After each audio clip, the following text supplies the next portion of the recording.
So thanks for being here. Most importantly, Howie, appreciate it. This is a busy time for you guys. Thanks for having me. Free agency, you've got some travel going on. You're trying to scout some players, I'm sure.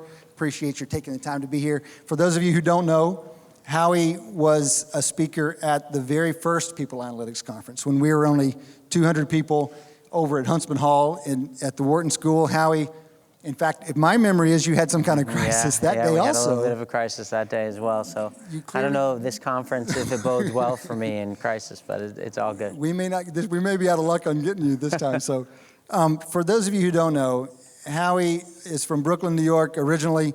He went undergrad at the University of Florida and then did law school at Fordham before talking his way into the NFL, first as an intern with the Jets, and then an intern with the Philadelphia Eagles in 99, 2000 maybe? 2000.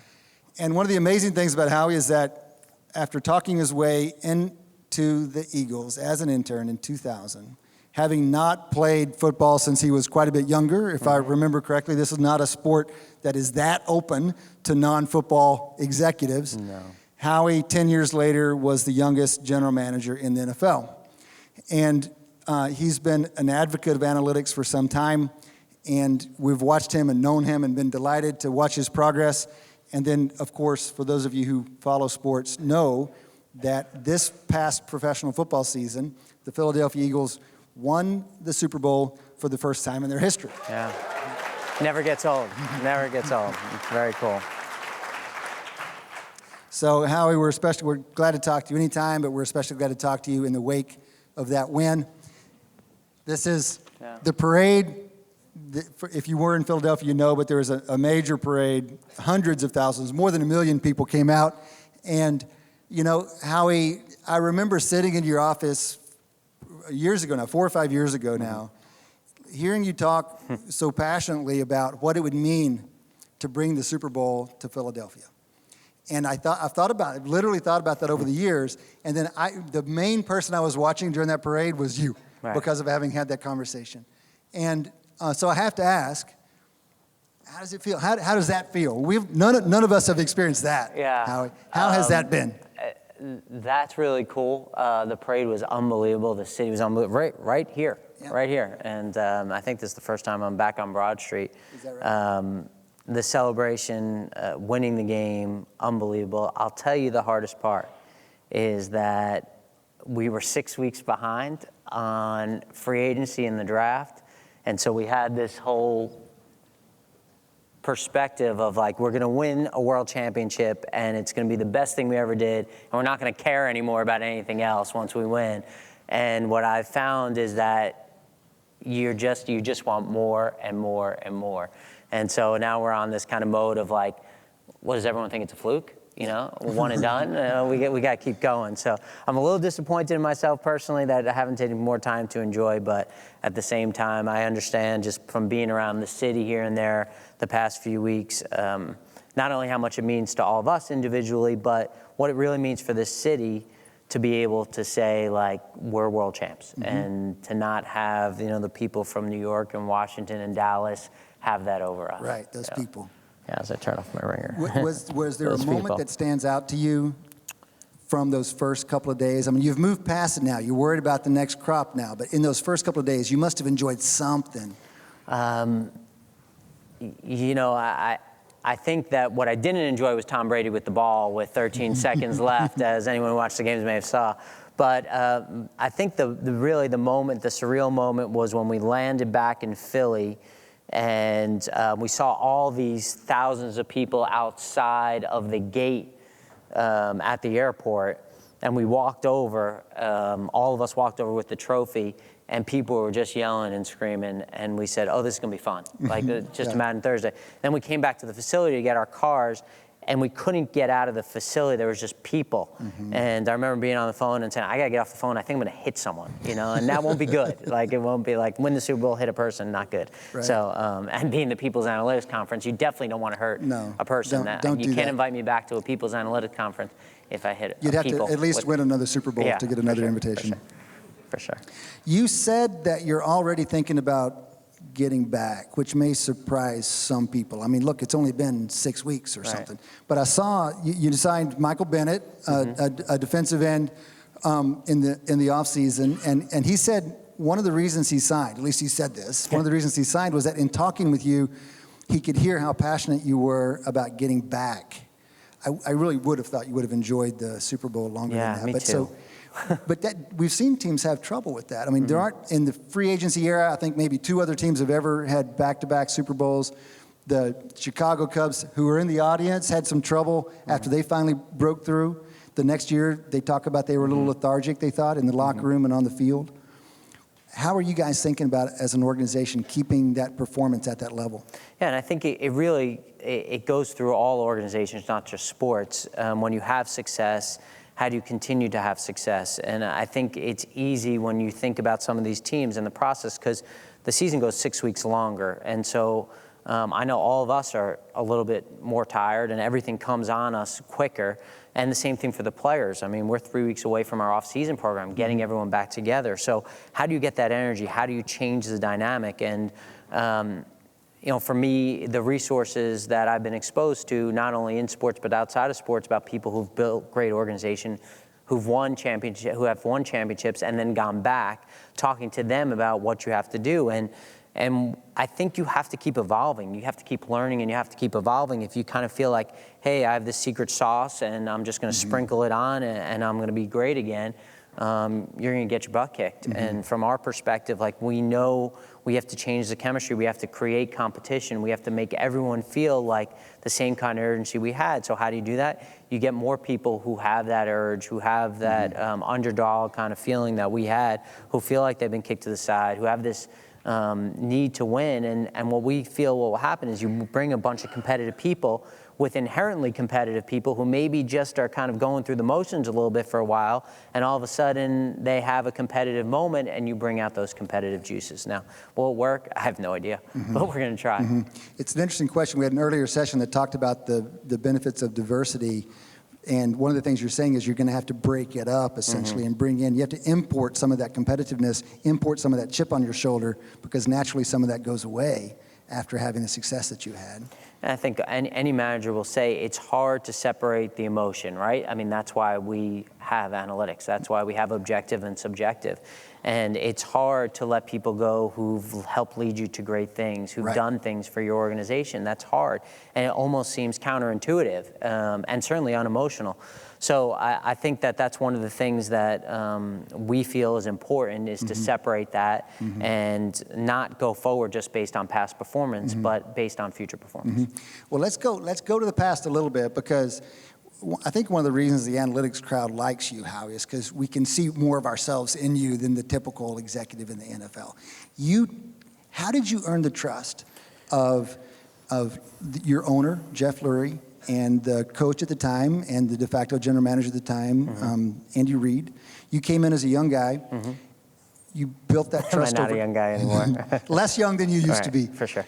Over 10 years, you gained enough trust to be given the reins of the organization. There are many people out here trying to build that kind of trust in their organization, and they may be fighting some of the cultural stuff that you were fighting. When you look back on it, what do you think you did to earn those guys' trust? Well, I think you have to do whatever it takes. The more you can do is important. So some of the menial tasks that maybe you don't feel necessarily fit your job description or what you view your job description, having people see you do those roles helps get you trust by people like that. Because I do think, especially in the sports world, there's this perception, someone comes in and they want to get there fast, and the whole world wants to get everywhere fast now too. But I think the more you can do is really important. The second thing is I think you have to be yourself, right? So you have to engage in conversations and start developing personal relationships with people. The world is so interconnected now that it matters. These things matter, where maybe even when I started, they didn't matter as much. So having these interpersonal relationships and putting yourself out there and making yourself a little vulnerable actually helps you endear yourself to others. And Howie, can I jump in there and ask to give us an example of that? Sure. Because I think the analytics world often doesn't understand how important relationships are. that it's so much more than having the right number. I've heard executives in the NFL say, if they don't trust you, they're not going to listen to you. They're going to act like they're listening to you, but they're not going to listen to you. Right. Can you give us an example of building a relationship with someone in the organization that helped you then have more influence down the road? Yeah, I think Coach Reed is a great example. You know, when I came into the organization as an intern, he was the head coach of the Philadelphia Eagles, and very different backgrounds. You know, he grew up around Dodger Stadium in LA. You know, he's a big guy, maybe me not as big. And so you have to find something in common. And we both share this, obviously this passion for football, but also this huge passion for food. So, you know, I'd find a good pizza place and I'd say, hey, coach, I'm bringing in pizza, you know, and he'd go, oh, Roseman, this is good, you know. And just to say, finding something in common with people, and then it leads to, hey, sit down and eat with me while we're doing this, and then who do you like? Who do you like in the draft? Who do you like in free agency? And then knowing that people are listening. You know, you may not think they're listening, but people are listening, and they want to kind of take track of what you're saying. And when you develop a track record, that's when you start moving on. That's why you start moving up. And I think that's really important. But you could have the smartest person in the world. If they're not conveying the information in a relatable way, it's not going to have benefit. And I think that's so important as we move forward to think about how you're positioning yourself and how you're positioning the information.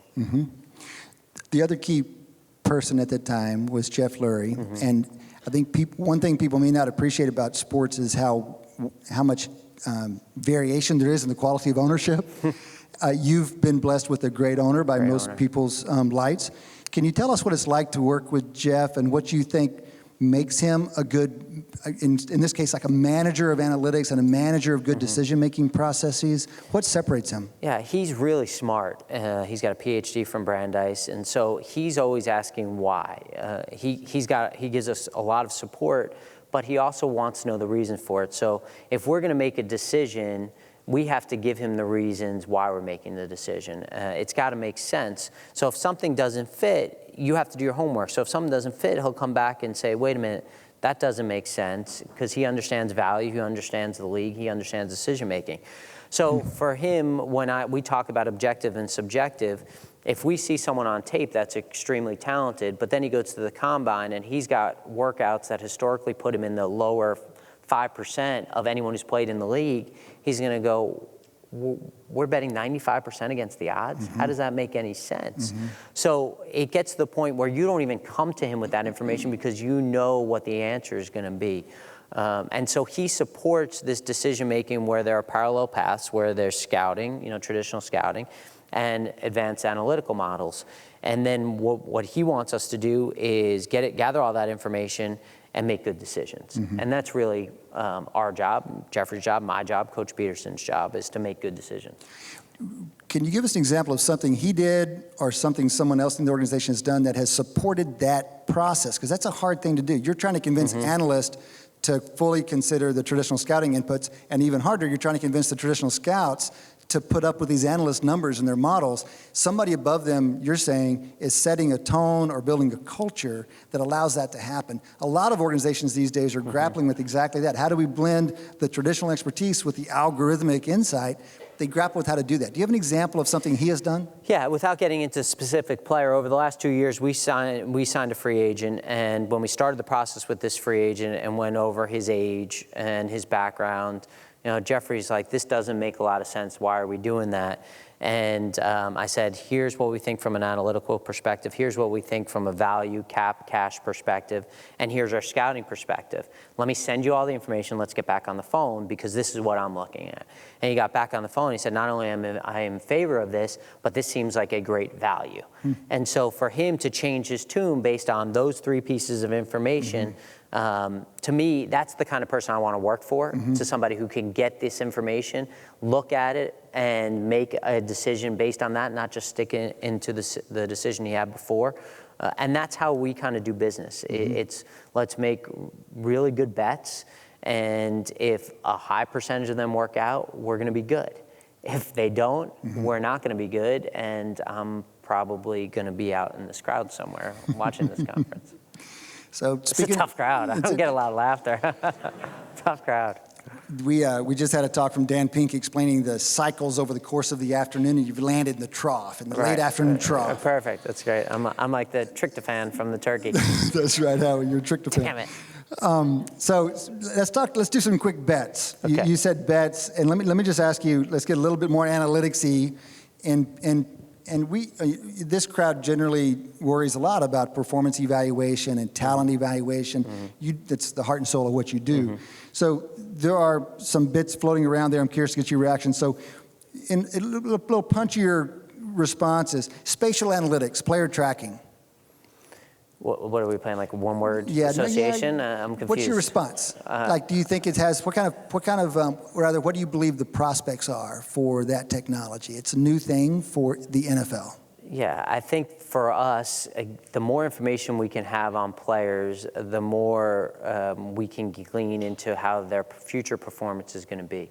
So when we have the player tracking at the beginning of the season and can track it through the course of the season, we can be proactive to understand how their bodies are reacting and maybe get them out of harm's way before they are injured. So this is a big deal for us, and trying to figure out the ways to utilize the data and then putting it in forms where our coaching staff can utilize it.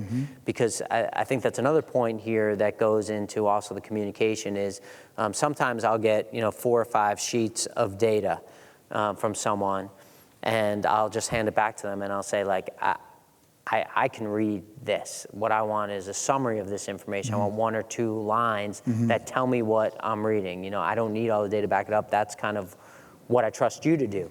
So for us, it's trying to get all this format in a usable form for us to utilize to improve our players' performance and our team performance. It's a bigger challenge with that particular source of data, right? Because it is so voluminous, and the methods for analyzing it are still being put together, essentially.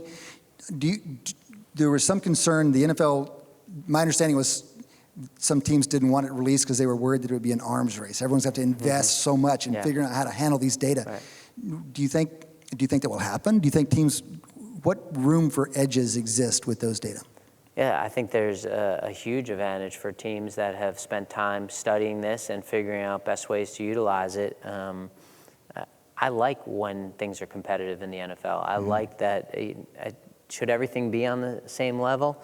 That's why we have a cap. That's why we basically have the same number of draft picks. But when there's information and you can get a competitive advantage because of people, because of intellect.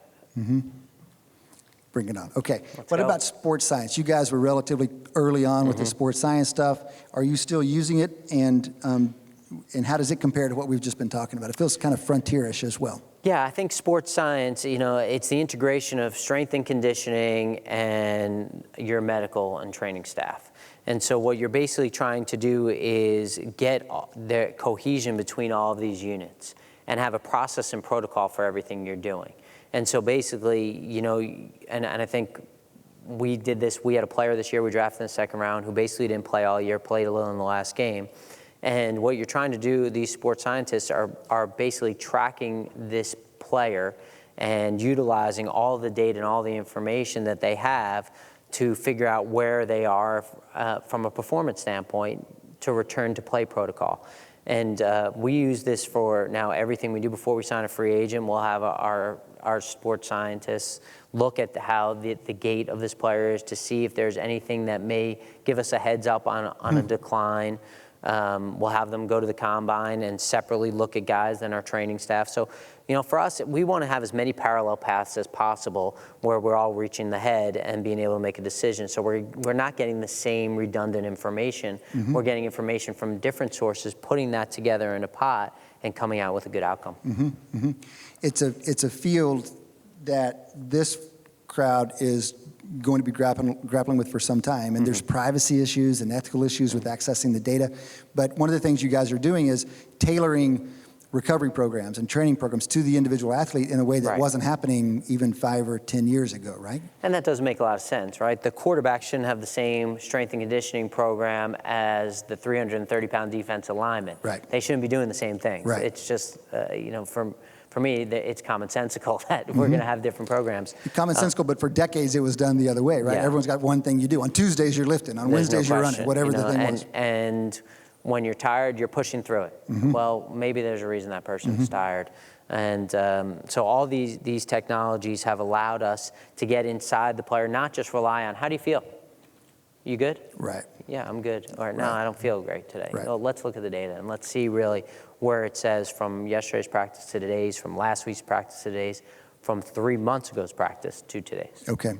I want to ask you about one of the most famous moves in the NFL draft in the last few years, your trade 2 years ago to go up and get Carson Wentz. It's kind of against the analytics orthodoxy on that. It's worked out spectacularly. Right. Can you tell us anything about the decision to do that? So in 2015, I didn't really have any decision-making responsibility for the Eagles. And I went to the Sloan Analytics Conference, and they asked me about trading up. And I said, any data model you read says that trading lots of picks for one is a huge mistake. Totally came back to haunt me. So, you know, I think that what we figured out was, again, it sounds like it's total common sense, but that if you don't have a great quarterback, it is very hard to win consistently in the National Football League. And there's very few of those in the league. And so if you have an opportunity to get one, that they're worth their weight in gold, because normally they play 10 to 15 years. They carry your team and give you a chance for competitiveness every year. And so when we came back in 2016 and had a lot of changes, we saw this opportunity because for some reason we felt like there was the opportunity in that particular draft, and the teams that were at the top either had a quarterback or had decided to take the analytic model and trade down for a lot of picks. And we were fortunate because we were picking 13th, and we moved up to 8 with a couple of players that fit a different team better than they fit us, and then had an opportunity to make a second trade and go from 8 to 2 and get this quarterback that we had targeted. And, you know, we talk about bets. We started with this conversation about bets. And for us, the reason we made this bet, and we made a huge bet on this player, we traded 2 first-round picks, a second-round pick, and a third-round pick, and a fourth-round pick, was because he checked all the boxes. I mean, we have a Wonderlic test score, which the best score is a 45. He got a 42. He was the valedictorian of his high school.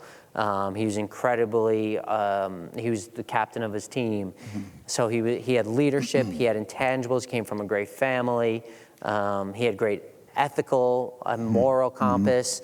And so we were just saying, you know what, like this is what we stand for, this is what we believe in. You had never seen him compete against Division I competition. Yeah, that was the extraordinary. one factor we couldn't really put a value on. And really, when you talk to the people in Cleveland about the reason they couldn't get comfortable picking him at 2, it was because there's no analytical model that shows any sort of history for a player like this. Right. So there's nothing good, there's nothing bad. Right. There was just nothing that could get them comfortable. There's no model that shows that, other than really Phil Simms, who played at Morehead State or wherever he did. Okay.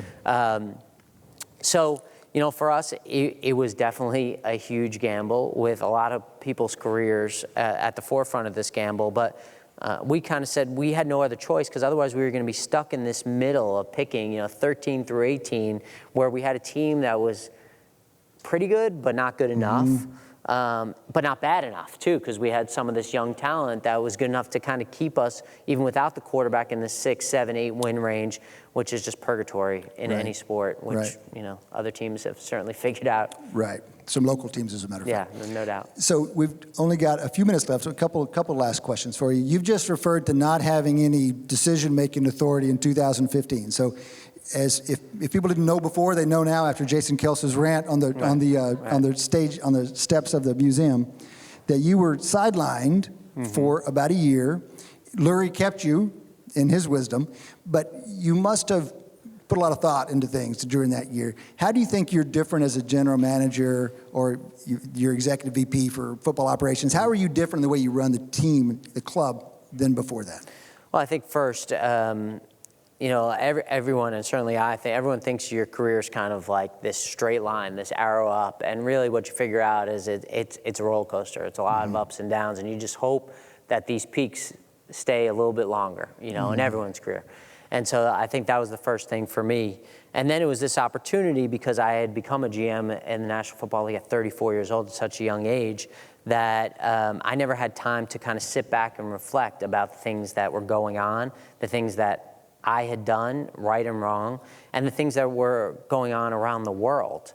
Not just in sports, which are a big part of my life, but outside of sports. So leadership, team building, analytics, and so sports science, the health and safety of our players. So it gave me the opportunity to visit with a lot of people in different industries, mainly sports, and mainly the teams that were doing the best in basketball and baseball and hockey and the EPL, but also business leaders. How are you building your teams? You know, what's important in terms of your leadership?